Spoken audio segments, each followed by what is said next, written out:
नमस्कार, मेरा नाम है डॉक्टर पूरू धवन और आज इस वीडियो में आपको बताऊंगा कि अगर पैरालिसिस पेशेंट को हमें ठीक करना है तो उसकी किस टाइप की एक्सरसाइज ज़रूरी होती है। अक्सर हम एक्सरसाइज को जानते हैं फिजियोथेरेपी के नाम से, मगर फिजियोथेरेपी जो होती है वो एक पैरालिसिस पेशेंट के लिए बहुत ज़्यादा फ्रूटफुल नहीं होती। अगर आप पैरालिसिस के पेशेंट हैं और बहुत टाइम हो चुका है और बहुत लंबे टाइम से आप फिजियोथेरेपी करवा रहे हैं, तो आपको एक दिक्कत देखने को मिलती होगी कि जो एक्सरसाइज आप बैठ के या लेट के बेड पे करते हैं वो आपको खड़ा नहीं कर पाती, चलने में मदद नहीं कर पाती। तो इसी का सॉल्यूशन होता है, वो है ऑक्यूपेशनल थेरेपी। ऑक्यूपेशनल थेरेपी आपकी मसल्स के लिए नहीं होती, वो है आपके ब्रेन के लिए।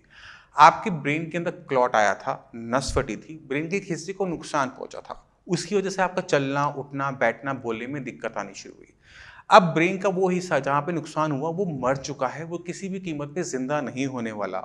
मगर ब्रेन का जो बाकी बचा कुचा हिस्सा है वो उस काम को करना सीख सकता है, यानी वो आपको चला सकता है, आपके हाथ में मूवमेंट लेकर आ सकता है, आपकी स्पीच को क्लियर कर सकता है। मगर हमने अपने ब्रेन को ट्रेन करना होता है। जो हमने बचपन से सीखा वो कहीं ना कहीं खत्म हो गया क्योंकि वो हिस्सा मर गया है। अब ब्रेन के दूसरे हिस्से को सिखाने के लिए ऑक्यूपेशनल थेरेपी इसलिए अच्छा काम करती है क्योंकि वो क्या कहती है, वो कहती है कि अगर आपने चलना है, पैरालिसिस के बाद आपने दोबारा से चलना है, तो आपको चलना ही शुरू करना पड़ेगा। अगर आप बैठ के कोई एक्सरसाइज कर रहे हो या फिर लेट के एक्सरसाइज कर रहे हो वो मत करो, आप चलने के लिए, अच्छे से चलने के लिए चलो। इसी तरह से हमारी आर्म की बात करते हैं। अगर आपकी आर्म में मूवमेंट नहीं है, हाथ में मूवमेंट नहीं है, उंगलियां नहीं चल रही, तो आप अगर ये एक्सरसाइज कर रहे हो या सिर्फ किसी और से अपनी फिजियोथेरेपी करवा रहे हो, जैसे हम देखते हैं कि हम मशीन्स का यूज़ करते हैं, मसल स्टिमुलेटर का यूज़ करते हैं, टेंस का यूज़ करते हैं, उससे हमें इंप्रूवमेंट देखने को नहीं मिलती। फिजियोथेरेपी आपकी मसल्स को हेल्दी रखने का काम आ जाएगी, मगर उनके अंदर जो मूवमेंट लेकर आनी है वो उसमें थोड़ी सी मुश्किल हो जाती है। रीज़न क्या है? ब्रेन को रिपीटिशन चाहिए होती है, यानी एक काम जो हम बार बार करते हैं, हमारा ब्रेन उस चीज़ में बहुत अच्छा होता चला जाता है। अगर आप मैथ्स पढ़ते हैं, मैथ्स आपको पसंद है, मैक्सिमम टाइम आप मैथ्स को देते हैं, तो हो सकता है कि आपकी साइंस वीक होगी बट मैथ्स में आपकी कैलकुलेशन बहुत अच्छी होगी। क्यों? क्योंकि हमने उसमें रिपीटिशन की है, एक ही काम को बार बार किया है। अब हमने करना क्या है? पहले सेशन के लिए हमने ऑक्यूपेशनल थेरेपी करनी है, और ऑक्यूपेशनल थेरेपी करने के लिए आपको किसी सेंटर में जाने की ज़रूरत नहीं होती है। आपको ऑक्यूपेशन बनाना है, किसको? एक्सरसाइज को। आप उसके वर्ड को ही समझने की कोशिश करो, ऑक्यूपेशनल थेरेपी। यानी अगर आप एक्सरसाइज को अपना ऑक्यूपेशन यानी अपना काम बना लेते हो, आप उस पर दिन में बहुत ज़्यादा टाइम देते हो, रिपीटेशन पे रिपीटेशन, रिपीटेशन पे रिपीटेशन, इतनी रिपीटेशन करते हो कि आप उसका नंबर याद नहीं रखते, तो वो आपको फ्रूट देना शुरू करती है 2-3 महीने बाद। जब 2-3 महीने आप रेपिटेशन कर रहे हैं, कंटिन्यूसली चल रहे हैं, आर्म की एक्सरसाइज कर रहे हैं, एक ही एक्सरसाइज जो हम कर रहे हैं बार बार करे जा रहे हैं, तो ब्रेन उसमें अच्छा होता चला जाता है। तो पैर के लिए आप समझ गए होंगे कि अगर हमने पैर को ठीक करना है तो एक ही एक्सरसाइज है, वो है ढंग से चलना। अगर पैर को घुमा के रख रहे हो और उस पर प्रैक्टिस करोगे तो पूरी जिंदगी पैर घुमाते रह जाओगे। अगर आप आर्म को ढंग से एक्सरसाइज नहीं कर रहे, गलत तरीके से कर रहे हो, तो पूरी जिंदगी वो गलत हैबिट बन जाएगी, क्योंकि ब्रेन वो सीख जाएगा कि अगर मुझे आर्म को लेकर आना है, गलत तरीके से लेकर आना है, तो गलत तरीके से पूरी जिंदगी लेकर आएगा। तो आपने ध्यान क्या देना है कि अगर आप कोई भी एक्सरसाइज करते हो तो मेक श्योर करो कि वो परफेक्ट तरीके से हो। उम्मीद करता हूँ इतना पार्ट इस वीडियो का आपको समझ में आ गया होगा। अब चलते हैं कि हमने कौन सी एक्सरसाइज करनी है और कैसे करनी परफेक्ट तरीके से। तो पहले शुरुआत करते हैं पैर से, क्योंकि पैर सबसे ज़्यादा इंपॉर्टेंट होते हैं। अगर आप एक जगह से दूसरी जगह बिना किसी सहारे के, बिना किसी की मदद के चले जाओगे, तो आपकी फैमिली पे और आपके लिए सबसे अच्छा रहता है। और सबसे जल्दी इंप्रूवमेंट हमारे पैरों में ही देखने को मिलती है एक पैरालिसिस पेशेंट में। अब जब पैरालिसिस पेशेंट ठीक होना शुरू होता है तो कुछ कुछ दिक्कतें आती हैं। तो सबसे पहले सबसे बड़ी दिक्कत क्या होती है? बैलेंस नहीं संभाल पाते। पैर तो चल रहे हैं बट कमर नहीं संभल रही, आप कहीं ना कहीं गिर रहे होते हो, ये देखने को मिलता है कुछ पेशेंट्स के अंदर। कुछ पेशेंट में क्या होता है कि पैर को घुमा के रखा जा रहा होता है, उसमें ताकत नहीं होती, मतलब उठा नहीं पाते, उसे घुमा के हम आगे रख रहे होते हैं। तो हमने क्या करना है? हमने इनलाइन वॉक करनी है, जिसे आप कैट वॉक भी कह सकते हो, उसको आप टिप टू टो वॉक भी कह सकते हो। अब टिप टू टो वॉक कैसे हुई कि हमने एक पैर रखा, इसी लाइन पे हम दूसरा पैर रखेंगे, फिर इसका के तीसरा पैर रखेंगे। जैसे आप स्टेज शो देखते हो कि एक मॉडल होती है, स्टेज पे चलती है और बहुत तरीके से, बहुत सलीके से पैर को रखती है बैलेंस बनाते हुए। हमने भी वही करना है, हमने अपनी बॉडी का बैलेंस बनाना है और इनलाइन वॉक करनी है। अब लाइन में क्यों वॉक करनी है? क्योंकि बैलेंसिंग इशू है। हम अपनी कमर से, अपनी बॉडी से अपने वेट को बैलेंस नहीं कर पाते। कभी वो लेफ्ट जा रहा होता है, कभी राइट जा रहा होता है, और हमें गिरने का डर होता है। तो अब हमें क्या है, हमें गिरने का डर है, हमें बैलेंस बनाने में दिक्कत हो रही है। तो बैलेंसिंग वाली एक्सरसाइज के साथ हम चलेंगे, जिससे बैलेंस भी बने और हमारी जो मूवमेंट है वो भी परफेक्ट हो जाए। तो आपने ध्यान रखना है कि आप टिप टू टॉप दिन में कम से कम दिन में आधा एक घंटा सुबह, आधे घंटा शाम को कर लोगे ना, आप में ज़मीन आसमान का फ़र्क आना शुरू हो जाएगा। तो ये आपको अपने लेग की एक्सरसाइज के लिए हमेशा याद रखना है। आप बाकी एक्सरसाइज करवाओ ना करवाओ कोई फ़र्क नहीं पड़ता, फिजियोथेरेपी करवाओ ना करवाओ कोई फ़र्क नहीं पड़ेगा, बट आपको अपने ब्रेन को अंडरस्टैंड करना पड़ेगा और उसके हिसाब से ही एक्सरसाइज को सिलेक्ट करना पड़ेगा। अब मैं आपको एक छोटी सी क्लिप दे रहा हूँ अपनी पुरानी वीडियो से, उसको देखकर आप ट्रिप टू टॉक के बारे में थोड़ा सा गहराई से आप जान पाएंगे। पैरालिसिस पेशेंट में जब वो अपना दोबारा से चलना शुरू करता है तो एक टाइप की जो हमें चाल है वो बहुत कॉमनली देखने को मिलती है, जिससे हम कहते हैं सर्कमडेशन गेट। यानी जब वो चलते हैं तो अपने पैर को घुमा के आगे रखते हैं, दूसरा पैर बढ़ाएंगे, फिर अपना पैर घुमा के रखेंगे। ये जो घुमा के रखने वाली जो चाल होती है इसे सर्कमडेशन गेट कहा जाता है। अब सर्कमडेशन गेट के अंदर पेशेंट की जो चाल है वो धीरे बनी रहती है। पेशेंट में बस इतना कंफर्ट नहीं होता, इतना कॉन्फिडेंस नहीं होता, इतना बैलेंस नहीं होता कि वो आराम से चल सके। तो हमने अपने जब पैर की तरफ देखें, एक नॉर्मल इंसान की तरफ देखें, जब हम आगे बढ़ते हैं तो अपने घुटने को थोड़ा सा मोड़ते हैं।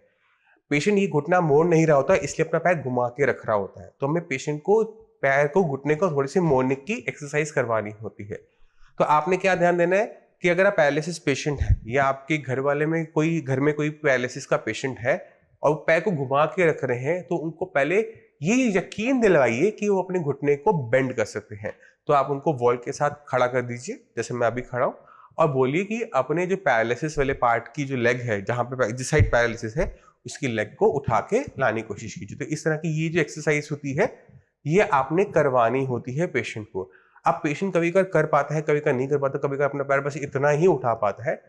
अगर आप देखते हैं कि वो पैर को नहीं उठा पा रहे और घुटने की मूवमेंट यहाँ तक नहीं आ पा रही, 90 डिग्री नहीं बन पा रहा फ्लोर के साथ, तो आपने क्या करना होता है, उनको थोड़ी सी सपोर्ट करनी होती है। तो मैं उम्मीद करता हूँ इससे आप लेग की एक्सरसाइज को परफेक्ट तरीके से समझ गए होंगे। अब चलते हैं अपनी आर्म की एक्सरसाइज के ऊपर। आर्म थोड़ी सी डिफिकल्ट होती है। क्यों डिफिकल्ट होती है? क्योंकि इसमें बहुत सारे कंपोनेंट होते हैं, हम हर मूवमेंट को अलग अलग तरीके से कर पाते हैं। अब हमने फिंगर्स हैं, ये खुलेंगी भी और बंद भी होंगी, ये मूवमेंट है। रिस्ट की ये मूवमेंट है, एल्बो की ये मूवमेंट है और शोल्डर की ये मूवमेंट है। तो ऐसी कौन सी एक्सरसाइज है जिसमें मेरी सारी मूवमेंट एक साथ हो जाए? क्योंकि मैंने आपको कहा ना, एक एक्सरसाइज जिसकी खूब सारी रिपीटिशन हो तो हम उसमें परफेक्ट हो जाएंगे। तो हमने बहुत सालों से इतने पेशेंट्स को देखा, समझा, तो उनके लिए हमने एक एक्सरसाइज, सिंपल सी एक्सरसाइज निकाली, जिसको अगर रिपीटिशन में किया जाए तो आपकी पूरी आर्म में एक साथ सब जगह पे इंप्रूवमेंट देखने को मिलती है। अब सोच के देखो आप क्या हो सकती है। वो मूवमेंट है ये वाली, ये शोल्डर व्हील मूवमेंट होती है। अब शोल्डर व्हील हम कैसे यूज करते हैं, मैं आपको चाहता हूं कि आप पहले से एक क्लिप को देखें। ये क्लोथिंग एक ऐसी एक्सरसाइज है जिससे आपकी पूरे आर्म की एक्सरसाइज एक ही टाइम पर हो जाती है। एक बार करके देखते हैं इसको। अगर मैं इस हैंडल को पकड़ता हूं और इसे रोटेट करने की कोशिश करता हूं, तो अगर आप देखें तो मेरा एल्बो मूव हुई है ना, मेरी कोनी मुड़ी, मेरा शोल्डर में मूवमेंट हुई और मेरी रिस्ट में भी मूवमेंट होती है। ये मूवमेंट अक्सर पैरालिसिस पेशेंट की रिस्ट्रिक्टेड होती है। तो जब आप लेके जाएंगे, देख रहे हैं रिस्ट मेरी मुड़ गई है ना। तो इससे हमारी सारी के सारी जॉइंट की, ऑलमोस्ट सारे जॉइंट्स की एक्सरसाइज एक साथ होती है। तो आपने कोशिश करनी होती है इसे पूरा रोटेट करने की, क्योंकि इस तरह से आप इसे पूरा रोटेट कर पाए। मगर अक्सर पैरालिसिस पेशेंट ऐसा नहीं कर पाते, उसे पेंडुलम के लिए तो झुलाते रहते हैं, ऐसे ऐसे ऐसे। उनको मोटिवेशन नहीं मिल पाती कि उनको ये पूरा राउंड करना है। तो उसका एक छोटा सा तरीका क्या होता है कि आप इसे घड़ी में कन्वर्ट कर लो। 3, 6, 9, 12, फिर बचपन में बनाते थे ना घड़ियां हम, इसी तरह से हमने इसको पूरी वॉच में कन्वर्ट कर लिया। अब आपके पास लेवल्स हैं। अगर आप अपना ध्यान से देखेंगे तो आप देख रहे हैं अभी आप 9 तक जा रहे हैं, आपको पता लगे आप 9 तक जा रहे हो, तो अगले दिन कोशिश करो कि इसे 10 तक लेके जाओ। क्योंकि ये जो छोटी छोटी इंप्रूवमेंट आपके अंदर आएगी, अपने आप को पुश करने की, अपने आप को मोटिवेट करने की, सिर्फ नंबरों के खेल से, वो आपको तेजी से रिकवर करवाने में हेल्पफुल रहेगी। तो अपना एक टारगेट सेट करो कि आज मैं 9 तक गया हूँ, कल सुबह उठ के जब मैं एक्सरसाइज करूंगा या आज शाम को जब मैं एक्सरसाइज करूंगा तो मैं 10 तक लेके ही जाऊंगा। जब तक 10 तक लेके नहीं जाऊंगा तब तक मैं एक्सरसाइज को छोड़ूंगा नहीं। तो ये जो नंबर्स हैं इनको आप हल्के में मत लीजिएगा, ये जो नंबर्स होते हैं ये बहुत मोटिवेट करते हैं एक पैरालिसिस पेशेंट को अपने हर दिन को दूसरे दिन से, पिछले दिन से बेटर बनाने में, और यही पेशेंट के अंदर इंप्रूवमेंट लेकर आता है। अब जब आपको इसमें दिक्कत हो तो इस शोल्डर व्हील के अंदर कई टाइप की एडजस्टमेंट होती है। नॉर्मली लोग इसको फिजियोथेरेपिस्ट क्लिनिक पे करते हैं, मगर हम एडवाइस करते हैं कि इसको आप घर पे ही इंस्टॉल कर लो, क्योंकि ये बहुत ज़्यादा कॉस्टली नहीं होता है। ये 1000 रुपये का आराम से अमेजोन पे मिल जाता है। तो आपने लेना है, अपने किसी भी बिजली वाले को बुलाइएगा, उसको बोलिएगा घर पे इंस्टॉल कर दे, तो 100-200 रुपये में इसको इंस्टॉल कर जाएगा। उसके बाद दिन में 2 बार आपने अपने आप को एक चैलेंज देना है कि आज मैं कल से बेटर करूंगा, बीते हुए कल से बेटर करूंगा। आज आप 8 पर हो, कल मुझे 9 पे जाना है, परसों मुझे 10 तक जाना है। तो क्या हुआ, हमारी रेंज बढ़ती चली गई, और एक दिन ऐसा है कि आप इसे पूरा का पूरा रोटेट कर पाओगे। तो हमने अपने आप को पुश करने की जो हैबिट होती है वो चलाए रखनी होती है, बंद नहीं करनी होती। और ये शोल्डर व्हील आपके सारे के सारे जॉइंट्स को एक साथ ही एक्सरसाइज कर देता है। तो आपने देखा जब हम ये मूवमेंट करते हैं तो क्या हुआ, मेरा शोल्डर भी ऊपर गया, मेरी एल्बो भी मुड़ी, मेरी रिस्ट में भी थोड़ी सी मूवमेंट, ये वाली मूवमेंट आई और ये मूवमेंट चली। अब इसमें एक चीज़ रह जाती है, वो है मेरी फिंगर्स कहीं ना कहीं पीछे रह जाती हैं। और फिंगर्स में सबसे बड़ी दिक्कत क्या होती है कि बंद करने की तो पावर आती है, खोलने की पावर नहीं आती। अब इसको हमें समझना पड़ेगा कि हम इसको कैसे ब्रेक कर सकते हैं।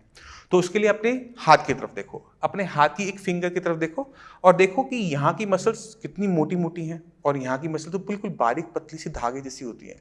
तो अब मसल्स मोटी होने की वजह से, ज़्यादा मसल्स होने की वजह से हमारी ग्रिपिंग पावर बहुत अच्छी तरीके से आ जाती है, क्योंकि ब्रेन की कनेक्टिविटी यहाँ पे अच्छी है। और पूरी ज़िंदगी हमने हाथ बंद किया, मुट्ठी बंद की है, मगर जब हमें पैरालिसिस हुआ, ब्रेन के अंदर नुकसान हुआ, तो इसको खोलने के लिए जो मसल्स हैं, एक तो वो पतली, और इसमें जो कनेक्टिविटी है हमारी ब्रेन की वो भी कम, क्योंकि उसने काम ज़्यादा नहीं किया, उसने उसकी प्रैक्टिस ढंग से नहीं की।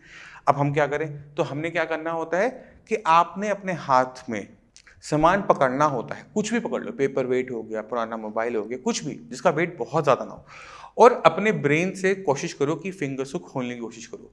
तो वो थोड़ी थोड़ी हिलेंगी, थोड़ा थोड़ा हिलने के बाद वो धीरे धीरे वो जो मूवमेंट है ना वो बढ़ती चली जाएगी। तो देखेंगे कि हम सामान को छोड़ना शुरू कर रहे हैं। जब ये हल्की सी ये मूवमेंट आनी शुरू हो जाती है ना, ये मूवमेंट, हल्की सी ये मूवमेंट भी पहुंच गए, तो आपका पूरा हाथ चलना शुरू हो जाएगा, क्योंकि आपने किसी चीज़ को पकड़ना है, पकड़ लिया, अब उसे छोड़ भी सकते हो अपनी मर्जी से।